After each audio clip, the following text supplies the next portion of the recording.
નમસ્કાર દર્શક મિત્રો, આશા ન્યૂઝ ગુજરાતીમાં આપનું સ્વાગત છે। સમાચાર મળી રહ્યા છે કચ્છના અબડાસાથી। ઉસ્તિયા ગામ પુનાગરી ધામમાં ફેરવાયું। અબડાસા તાલુકાના ઉસ્તિયા ખાતે શ્રી પુનાગરી માતાજીનું પાટોત્સવ એવં મુંડન સંસ્કાર મહોત્સવનું આયોજન કરવામાં આવ્યું હતું। શ્રી પુનાગરીમાં ચેરિટેબલ ટ્રસ્ટ ઉસ્તિયા આયોજિત પુનાગરીમાં પાટોત્સવમાં પ્રથમ દિવસે માનવ મહેરામણ ઉમટી પડ્યું હતું, જેમાં પ્રથમ દિવસે જાતિ વસાવવાની વિધિ, મહાઆરતી, મહાપ્રસાદ, સાંસ્કૃતિક કાર્યક્રમ તેમજ દાંડિયા રાસ આયોજન કરવામાં આવ્યું હતું, જેમાં દાંડિયા રાસના કલાકાર શ્રી જીતુભાઈ પાનુશાલી તેમજ પિન્નરબેન પ્રજાપતિએ દાંડિયા રાસની રમઝટ બોલાવી હતી, જેમાં પ્રથમ દિવસે સાધુ શ્રી કરશનદાસજી ગુરુશ્રી પૂરણદાસજી મહારાજ ભાનુશાલી દ્વારા માંડવીની પાવન ઉપસ્થિતિ રહી હતી અને મહારાજ શ્રી દ્વારા શ્રી પુનાગરીમાં ચેરિટેબલ ટ્રસ્ટને 51 લાખ રૂપિયા અર્પણ કરવામાં આવ્યા હતા। જેમાં બીજા દિવસે સવારના મંગલા આરતી, ત્યારબાદ ચગ લેવાની વિધિ એવં મુંડન સંસ્કાર, ધ્વજા આરોહણ, જલયાત્રા, મહાયજ્ઞ, મહાપ્રસાદ અને બપોર બાદ મહોત્સવની પૂર્ણાહુતિ, આરાધના તેમજ આશીર્વાદ સહિતના કાર્યક્રમો યોજાયા હતા। અખિલ ભારતીય દામા પરિવારના કુળદેવી શ્રી પુનાગરી માતાજીના મંદિરના પાટોત્સવમાં હજારોની સંખ્યામાં ભાઈઓ બહેનો તેમજ નાના ભૂલકાઓ જોડાયા હતા। બ્યુરો રિપોર્ટ રમેશ ભાનુશાલી સાથે આશા ગુજરાતી ન્યૂઝ કચ્છ। સરસ મજાનું આયોજન દામા પરિવાર, સમસ્ત ભાનુશાલી સમાજમાં એક એવું ખમતીદર પરિવાર એટલે દામા પરિવારને આંગણે દામા પરિવારના કુળદેવી માં પુનાગરી માનો પાટોત્સવ, સાથે સાથે મુંડન સંસ્કાર વિધિનો કાર્યક્રમ છે। અને એમાં સૌથી મહત્ત્વની વાત એ છે કે આ 18 વરણ નમતું માં પુનાગરી માનું આ સ્થાન, જે અત્યાર સુધી મારા મતે એક પરિવારનું ધામ હતું પણ હવે યાત્રાધામ બનવા જઈ રહ્યું છે અને એના નિમિત્ત હેઠળ આજે ભવ્યથી ભવ્ય માનવ મહેરામણ ઉમટ્યો છે। સરસ મજાનું અહીં મહારાસનું આયોજન કરવામાં આવેલ છે, સવારે સંસ્કાર વિધિ અને ભવ્યથી ભવ્ય કાર્યક્રમો અહીં આયોજન કરવામાં આવેલ છે અને એના માટે સૌ ભેગા થયા છે અને અનેરો આનંદ છે, અનેરો યાત્રાધામ અહીં બની રહ્યું છે। તો કે ધામ તો છે જ પણ યાત્રાધામ બની રહ્યું છે એનો વધારે આનંદ છે। જીતુભાઈ, ખાસ કરીને આ ગામડા વિસ્તારમાં તમને જે પ્રોગ્રામ મળે છે તેના વિશે તમે શું કહો છો, કેવી ખુશી થાય છે?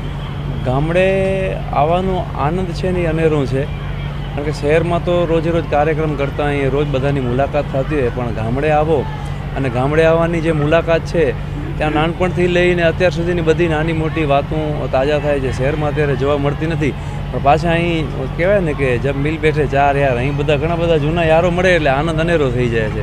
એટલે ગામડા વિશે તો જેટલું બોલો એટલું ઓછું જ છે। કહેવાય ને, વાગે છે ગીત જ્યાં હેત ના રે રંગભર નાનું કઢિયાળું રૂડું અમારું ગામડું, જ્યાં વહે છે નદીઓના ધીમા નીર રે, એમાં સુખિયા દુખિયા બધા સાથે હોય, ગામ પંચરંગી વસ્તીઓ બધા સાથે મળી આનંદ કરતા હોય, અને એ ગામડાની મોજ છે એ શહેરમાં ન આવે। હું નાનજીડામાં પુનાગરીમાં ચેરિટેબલ ટ્રસ્ટનો ટ્રસ્ટી બોલું છું। અમારું ટ્રસ્ટ 1990થી રજીસ્ટર છે અને અમે દર વર્ષે બટુકોના મુંડન વિધિ કરીએ છીએ।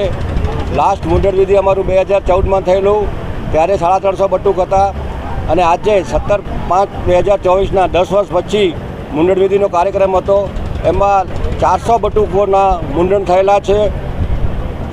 ગઈકાલે અમને બહુ જ જબરો પ્રતિસાદ મળેલો। ગઈકાલે અમારી પાસે 3,500 માણસો હતા અને મહાપ્રસાદ ચાલુ હતો। રાત્રે જીતુભાઈ દાંડિયા હતા, જીતુભાઈ ભાનુશાલીએ બહુ ખૂબ મોજ કરાવી। અમારું આ 18,000 સ્ક્વેર ફૂટનું જે મંડપ છે એ ફૂલ ભરેલું હતું। અમને ધારણા કરતાં બહોળી પ્રતિસાદ મળ્યું છે। બહુ ખુશીની વાત તો એ જ છે, અમારા ગુરુ શ્રી કરશનદાસજી મહારાજ માંડવી દ્વારાવાળાએ અમારા ટ્રસ્ટને કાલે ₹51 લાખનું અનુદાન આપેલ, જે સર્વે અમે લોકોએ આજથી વધાવી લીધેલ।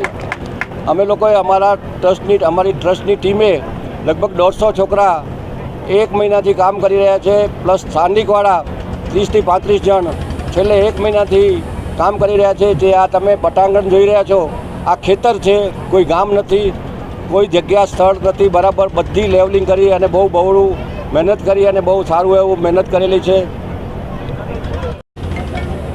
હું રમેશ વાલજી દામા, શ્રી પુનાગરીમાં ચેરિટેબલ ટ્રસ્ટના ટ્રસ્ટી, અને આ ટ્રસ્ટ અમારો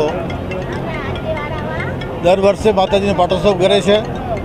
આ વખતે બહુ ઉત્સાહ અને ધામધૂમથી આ પ્રોગ્રામ કરેલ છે। આ માતાજીનો 34મો પાટોત્સવ હતો। મંદિરને 34 વર્ષ પૂરા થતાં આજે 34મા પાટોત્સવનું બહુ ઉત્સાહ અને ઉમંગથી ઉજવણી કરવામાં આવી છે. લગભગ 4000 માણસો આજે મહાપ્રસાદમાં ભાગ લેશે એવી અપેક્ષા છે અને લગભગ 400 મુંડન વિધિ આજે અમે પાર પાડી છે. અને આ અમારી માતાજીને લગભગ 22 ગામના અમારા દામા પરિવારના ભાઈઓ માથું નમાવવા આવે છે.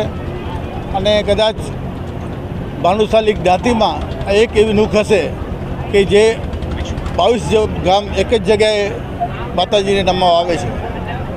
આ બહુ એક અમારા માટે સૌભાગ્યની વાત છે દામા કુળ માટે કે અમે બધા સંગઠિત થઈને રહીએ છીએ. આ માતાજીને એક અમારા આશીર્વાદ છે.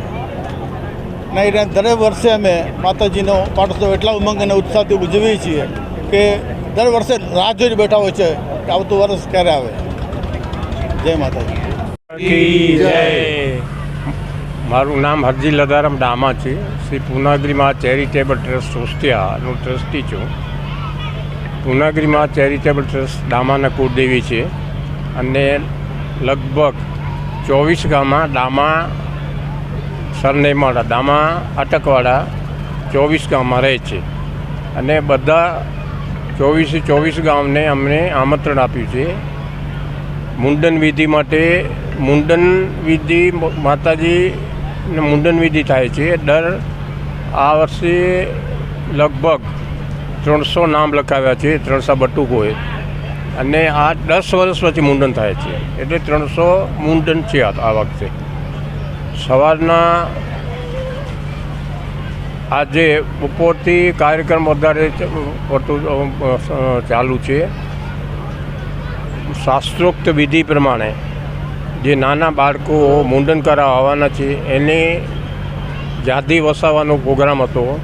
આજે સાંજે 5:30 પછી લગભગ 300 છોકરાઓ આવ્યા હતા અને જાતિ વસાવી પછી અમારે ખચ્ચર દાદા છે એમાં એના દર્શન કરવા જાય છે તો ત્યાં દર્શન કરાવ્યા અને અત્યારે સાંજના દાંડિયા રાસ અને સત્સંગનો પ્રોગ્રામ. પાંજો પ્રોગ્રામ દાંડિયા રાસ મારા સાથે બનાવ્યો.